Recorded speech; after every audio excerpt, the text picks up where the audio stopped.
From Lenexa, Kansas, this is TBN Pulse. Hello Thunders, my name is Max Tinberg, author of the Day in History email and member of Media Arts Video Production 2 class. I'm coming to you today from the venerable Fulton J. Sheen production studio here at St. James Academy.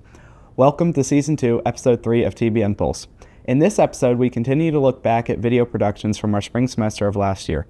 Sophia Steiner takes an in-depth look at St. James Academy Spark Center, Caroline Williams explores our orchestra program, and Thor McCormick looks at football off-season weights. This is TBN Pulse.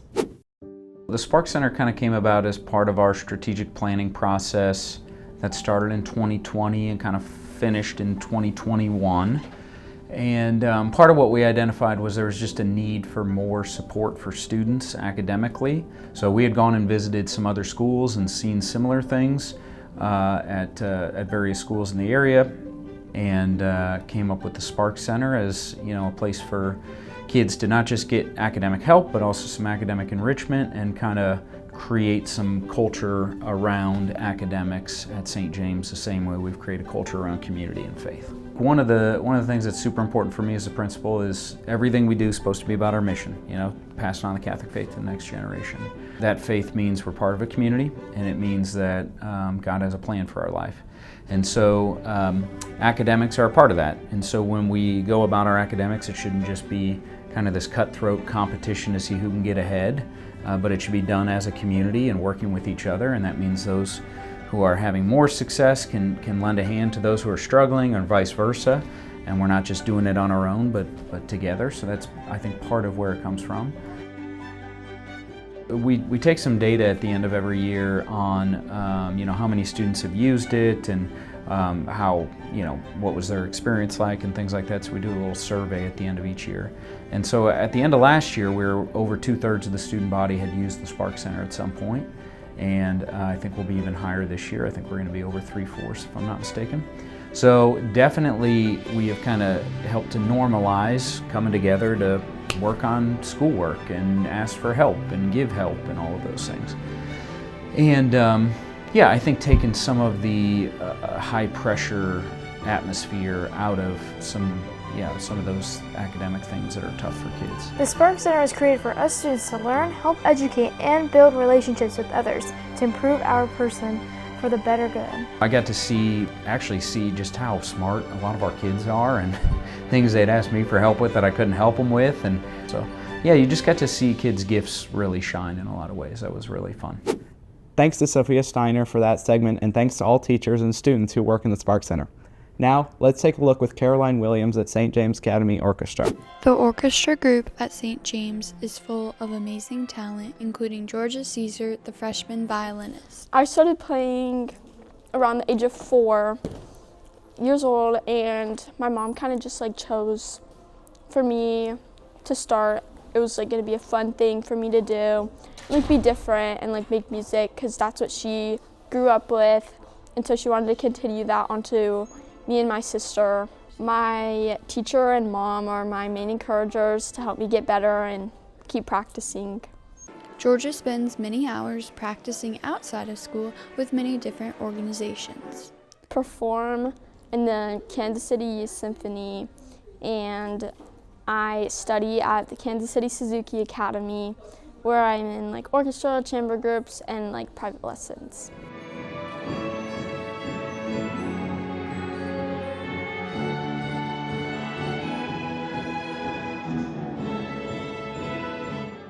We performed at MNU for our spring concert, the last time with the seniors, and we played Viva La Vida and Keystone. Orchestra at St. James is amazing to be a part of because it brings people together, all with the sound of music.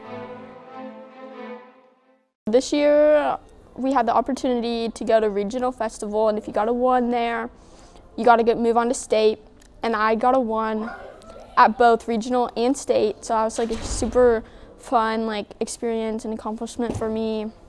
It just means a lot for my years to come.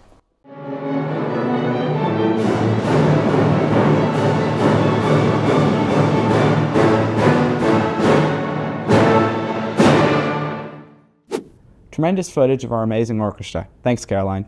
Finally, let's take an inside look at off-season weights. I actually do enjoy going to weights. Definitely don't like it when I'm actually in the process of getting up. You know, when I wake up, see my alarm, and it's like time to get going. Not the most fun, but once you actually get up and get going, it's not too big of a deal. Yeah, I try to go as much as possible. Sometimes it's kind of iffy with my car. My car is messed up right now, so it's been kind of hard to find rides, but trying to get rides as much as possible and then get there as much as I can. When Shimmy was squatting, it was a pretty sweet moment when he goes up, you know, he's getting ready for a big max out, and the whole team comes over to watch. We're all cheering him on. It was pretty awesome. Favorite thing is probably just in there working with all the guys, especially when we do have a packed day, when everyone's there, because it builds a lot of good community in the team, helps the culture, and we're just all working together because we all have the same goal. Thanks to all of our video producers from the last semester who created these segments to further the mission of St. James County. Stay tuned for our next episode where a new crop of video producers will have material. I'm Max Tinberg, and thank you for watching TBN Pulse. God bless and go Thunder.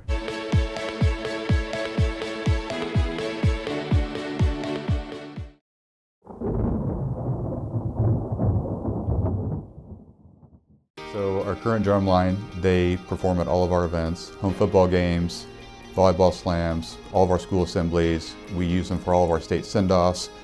I mean, they're the ones that get our crowd pumped up in our student section with our cheer team and dance team. They perform with them. I mean, they're awesome. They're at everything all the time. The equipment that they're using right now is really old. It's the original equipment from 17 years ago when the program started, and it's time to be upgraded for sure. So working with Dr. Harrelson, we'll be working together to find new equipment for them to use, more updated equipment that will make them even louder and more prouder at all of our events. Our current locker rooms are old and outdated.